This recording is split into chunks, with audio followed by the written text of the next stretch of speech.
Bonjour les amis, je suis Frédéric Effler et bienvenue sur la chaîne de Facilogie. On continue avec notre série de vidéos sur les tunnels de vente et aujourd'hui on va parler d'une brique essentielle de la machine marketing, c'est l'offre.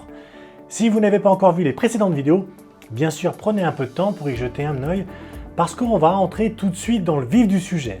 C'est-à-dire comment créer une offre irrésistible qui va pousser vos contacts tout au long du tunnel de vente et les transformer en clients. Déjà, c'est quoi une offre? Si je vous demande ça, c'est que votre offre, c'est ce que vous proposez à vos clients. Vous allez certainement me répondre, une offre, c'est un service de vente tout compris.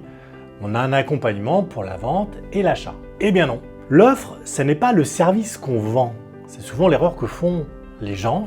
L'offre, c'est la façon dont on vend ce service. Et c'est ce qu'on met autour du service pour le présenter au prospect et réussir à le convaincre que c'est ça dont il a besoin. Deux entreprises concurrentes peuvent vendre le même service, exactement, avec la même chose dedans, mais proposer deux offres complètement différentes. On va prendre un exemple.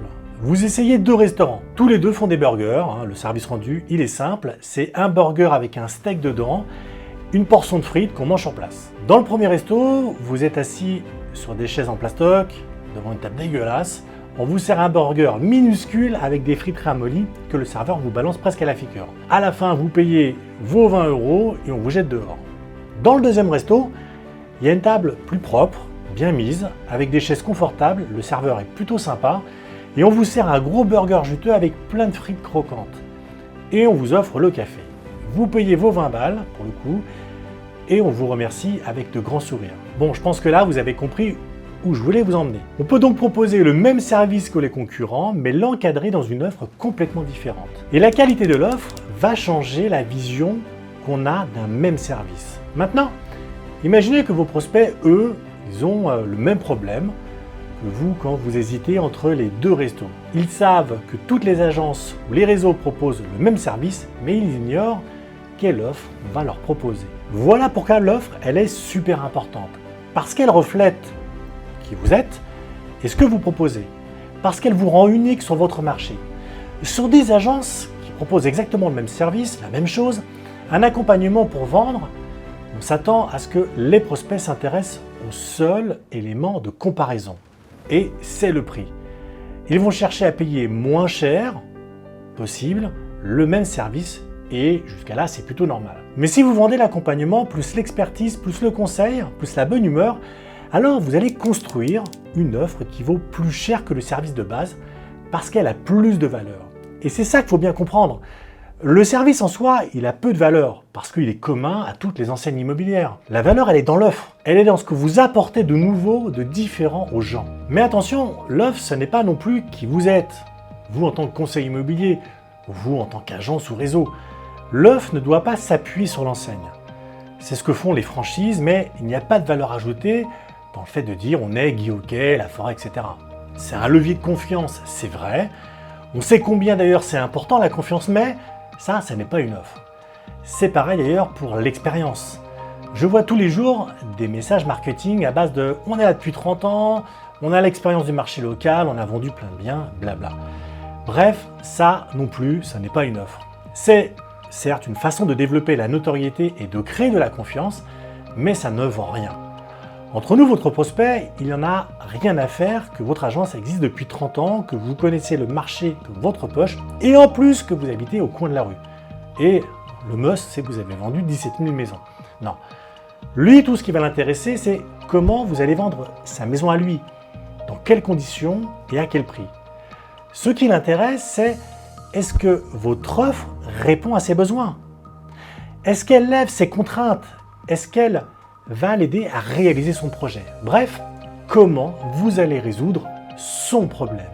Tout le reste, c'est du blabla. Là, par exemple, je ne suis pas en train de vous vendre le logiciel de marketing. Je suis en train de vous vendre la méthode à appliquer et il se trouve que j'ai créé le logiciel de marketing immobilier Prospeno. Donc, le moyen qui permet de faire du marketing dans les meilleures conditions avec. Si vous voulez passer votre business à un niveau supérieur en intégrant de la prospection digitale, alors venez tester gratuitement Prospenio, le premier logiciel de marketing immobilier tout en un, où vous pourrez créer de magnifiques landing pages grâce à un éditeur en drag and drop, des tunnels de vente avec vos propres formulaires, des campagnes d'email marketing et une application mobile pour vous accompagner sur le terrain. Profitez dès maintenant de 14 jours gratuits pour tester Prospenio.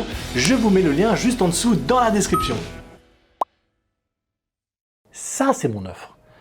Ce n'est pas acheter mon logiciel parce qu'on est les meilleurs, marketing immo, c'est voilà comment on fait du marketing, voilà comment on génère des mandats exclusifs sans décrocher le téléphone, et j'ai justement l'outil qu'il vous faut pour atteindre cet objectif. Non, c'est exactement la même chose pour vous avec vos prospects. Appelez un vendeur pour lui dire « Ne bougez pas, j'ai déjà des acheteurs », ça n'est pas une offre. Par contre, une offre c'est « Ah, ça fait 6 mois que vous galérez à vendre votre maison, et si je vous disais que je peux vous sortir de là ?» Jetez un œil sur cette étude de marché, vous comprendrez mieux pourquoi vous ne recevez pas d'offre à ce jour. Ça, c'est le début d'un tunnel de vente. D'ailleurs, c'est la première marche, vous savez, le fameux appât, parce que vous présentez une offre concrète et parce que vous apportez de la valeur tout de suite. Voilà ce qui nous amène d'ailleurs à la question qui tue. C'est quoi une offre irrésistible? Une offre, c'est donc, on est d'accord, la rencontre d'un côté entre les besoins du prospect et de l'autre, la solution que vous apportez. Un propriétaire vous contacte, il veut vendre son appartement. Si vous voulez lui faire une offre imparable, vous devez comprendre pourquoi il vend, c'est quoi son projet et qu'est-ce qu'il compte faire ensuite après avoir vendu. Ensuite, deuxième point, c'est d'identifier ses points de douleur, ses obstacles. Qu'est-ce qui l'empêche d'avancer? Ça, c'est un élément qui est souvent laissé de côté et pourtant c'est super important. Ensuite, troisième point, c'est comprendre de quoi il a besoin exactement. De quel accompagnement, de quel service au pluriel. Et puis, mettre en avant les solutions qui correspondent à son projet et qui lèvent ses obstacles. C'est comme ça qu'on construit une bonne offre. Et cette offre, elle se combine avec la valeur que vous apportez pour faire avancer le prospect pas à pas dans le tunnel de vente. Comme ça, au moment où vous proposez une estimation, vous avez un interlocuteur déjà qui vous connaît, qui connaît votre offre, qui comprend en quoi elle est différente de la concurrence et qui connaît sa valeur. Maintenant, ça n'est pas forcément facile de créer une offre, attention. D'abord, il faut bien cibler son audience, savoir exactement à qui on va s'adresser, à qui on va en tout cas adresser son offre, vendeur ou acheteur, quel type de vendeur, quel type d'acheteur, et pour quel type de projet. Ça, il faut que ce soit bien clair dans votre tête. Ensuite, il faut identifier les frustrations des prospects. C'est quoi leurs problèmes principaux? Qu'est-ce qui les bloque? Pourquoi leur projet n'avance pas? Ça, ce sont les points de douleur. Enfin, il faut concevoir une offre adaptée aux besoins. Un problème A égale une solution A.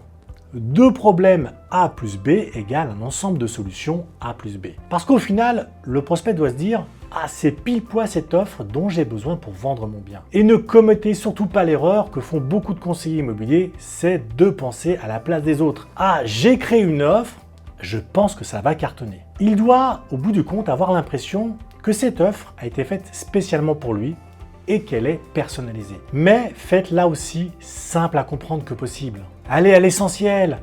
Dites en peu de mots tout ce qu'il y a à savoir et ciblez le problème principal de votre prospect. Je vous donne un exemple. Si vous emmenez votre voiture au garage parce qu'il y a un voyant rouge qui s'allume sur le tableau de bord, c'est le problème là que vous voulez régler. C'est pas de changer les pneus ou de réparer la clim. Donc, la réponse du garagiste doit correspondre aux soucis que vous avez à l'instant T. Bon, ça paraît simple dit comme ça, mais en vrai ça ne l'est pas. Vous allez certainement créer 4, 5 offres, revenir dessus 10 fois, mais au bout du compte, une fois que vous l'aurez, plus rien ne vous arrêtera. Merci de m'avoir suivi, n'oubliez pas de liker et de vous abonner à la chaîne. Quant à moi, c'était Frédéric avec Facilogie et je vous dis à bientôt les amis.